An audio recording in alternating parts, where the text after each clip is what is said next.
The sun was barely peeking over the horizon as Samuel Carter stepped out of his dusty truck in the airport's private hangar lot. His boots crunched against the gravel, the scent of fuel and fresh morning dew mingling in the air.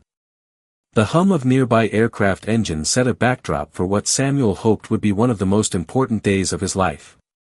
He adjusted his wide-brimmed hat, the same one he'd worn for decades working the fields. His denim shirt and weathered overalls hinted at long days of labor, the kind of work that left hands calloused and shoulders strong. Samuel was no stranger to skepticism or sideways glances. But today was different. He was here to fulfill a vision, one born from years of hard work, determination, and a dream to revolutionize his business. Walking into the hangar, Samuel was greeted by gleaming jets lined up like trophies, their polished surfaces reflecting the golden morning light. Inside, a few suited men milled about, deep in conversation.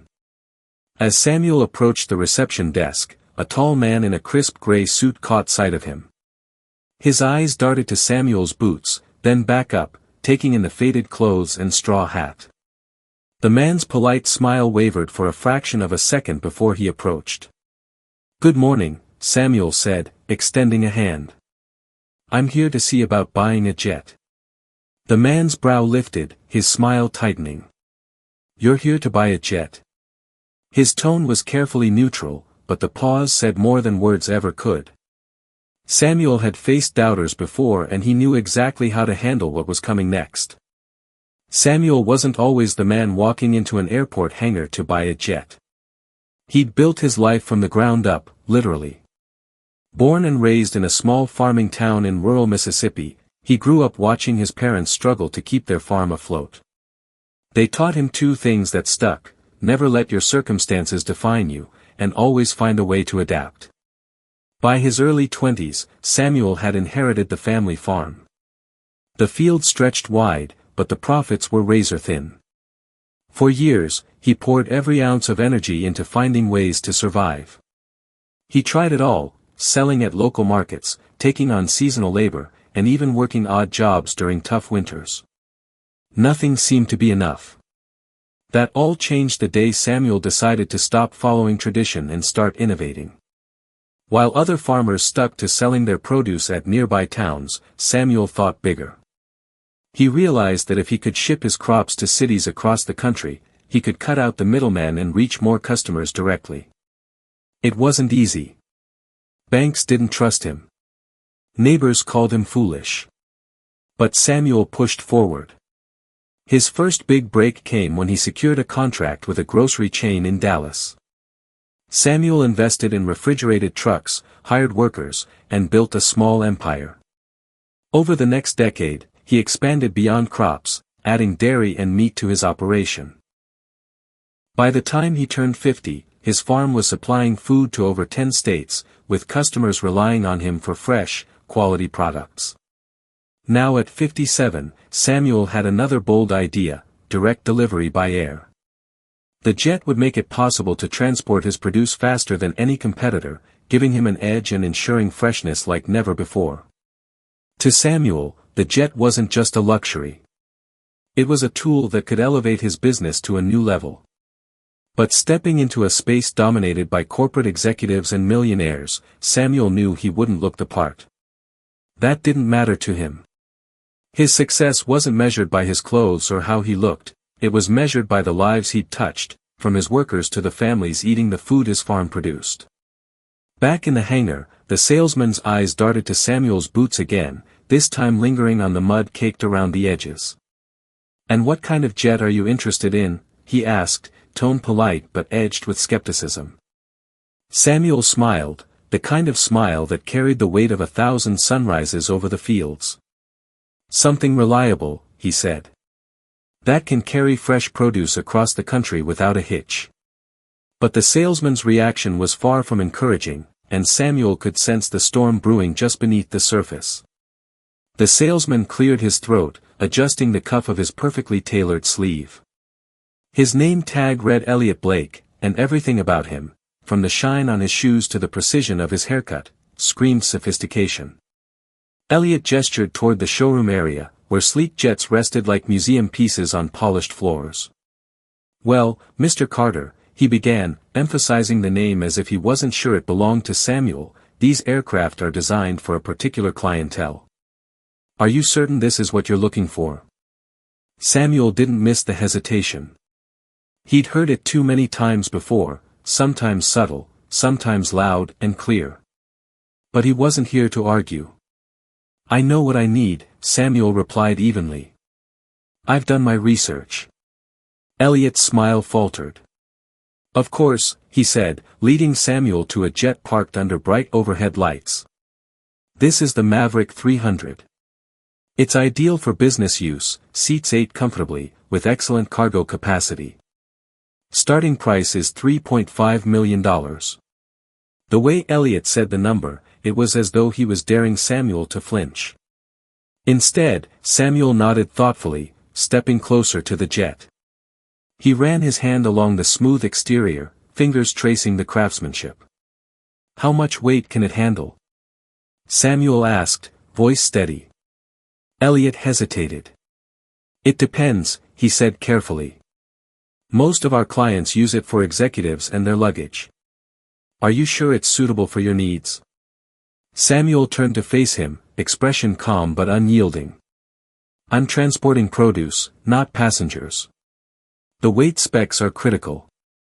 Elliot blinked, clearly thrown off. Produce, he repeated. The word hanging in the air as if it didn't belong in the conversation. He glanced at Samuel's boots again, the faintest trace of disdain flickering across his face. Mr. Carter, this is a luxury jet. It's not exactly a delivery truck. The word stung, but Samuel refused to let it show. He knew Elliot's type, men who measured worth by the cut of a suit, the gleam of a watch. Men who couldn't imagine a farmer walking into their world with more than just dirt on his hands. But Samuel also knew something else, men like Elliot rarely saw the full picture. I'm aware of what it is, Samuel said firmly. That's why I'm here. Just then, another man approached. Dressed in a similar suit but with a friendlier demeanor, he greeted Elliot with a quick nod before turning to Samuel. Good morning, the newcomer said. I'm Tom. Can I answer any questions for you? Samuel shook his hand. Samuel Carter. I'm interested in purchasing a jet for business transport. I'd like to know more about this one. Tom glanced at Elliot, sensing the tension but choosing to ignore it. Of course, Mr. Carter. The Maverick 300 is an excellent choice. It's versatile and has a maximum cargo capacity of 2,500 pounds. Would you like to step inside? For the first time, Elliot looked genuinely uncomfortable. Samuel could feel the shift in energy but stayed focused. Yes, he said, gesturing toward the jet. Let's take a look. Samuel climbed the steps into the jet, taking in the plush interior, soft leather seats, polished wood accents, and discreet technology tucked into every surface. It was a far cry from the cab of his tractor or the dusty front seat of his pickup, but Samuel wasn't intimidated. He saw potential. As Tom explained the aircraft's systems and features, Samuel asked detailed questions about fuel efficiency, maintenance schedules, and cargo configuration options. It was clear he wasn't just browsing. He had a purpose, and he'd come prepared. Elliot hung back, arms crossed, watching with thinly veiled skepticism. After the tour, they returned to the office where Tom offered Samuel a seat and pulled up a digital brochure on a sleek screen. Elliot lingered nearby, arms still crossed like a gatekeeper unwilling to let the moment pass unchallenged. And how would you like to handle the purchase, Mr. Carter? Tom asked. We offer financing options, or if you'd prefer to pay outright. I'll pay in full, Samuel said casually, reaching into his coat pocket and pulling out a thick folder. He laid it on the desk and opened it to reveal a bank statement with more zeros than Elliot had probably seen in a while. A certified cashier's check followed, clipped neatly to the top. Elliot's face went slack. His eyes darted between the check and Samuel's weathered hands, as if struggling to compute how the man he had dismissed as a mud-covered farmer could casually drop millions on a private aircraft. Tom, to his credit, didn't miss a beat. "Very well," he said with a smile. "We'll have the paperwork drawn up immediately. Once we confirm everything, we can schedule delivery or training, if needed." "I'll need a pilot," Samuel said. "I've already got one lined up, and we're finalizing licensing. Should be good to go within the month." Tom nodded, clearly impressed. "Sounds like you've thought this through." "I don't do things halfway," Samuel said, locking eyes briefly with Elliot. "Not in farming, and not in business." The silence that followed was thick with realization. Elliot, now pale and visibly flustered, cleared his throat and stepped forward, trying to recover some sense of professionalism. "Mr. Carter, I apologize if I came across as dismissive. We meet a lot of clients, and sometimes, well, appearances can be misleading." Samuel stood, picking up his hat and placing it back on his head with a quiet finality. "They sure can," he said. "But that's not my problem. It's yours." And with that, Samuel Carter, farmer-turned-logistics visionary, walked out of the office with the kind of dignity that couldn't be bought or faked. The kind that comes from a lifetime of being underestimated and proving people wrong. Word spread quickly among the staff at the hangar. The man who had walked in with muddy boots and a quiet demeanor had just purchased a jet outright, something few people ever did. But more than that, he'd exposed the quiet prejudice that often hid behind polite smiles and expensive suits. For Samuel, the jet wasn't just a new chapter, it was a symbol.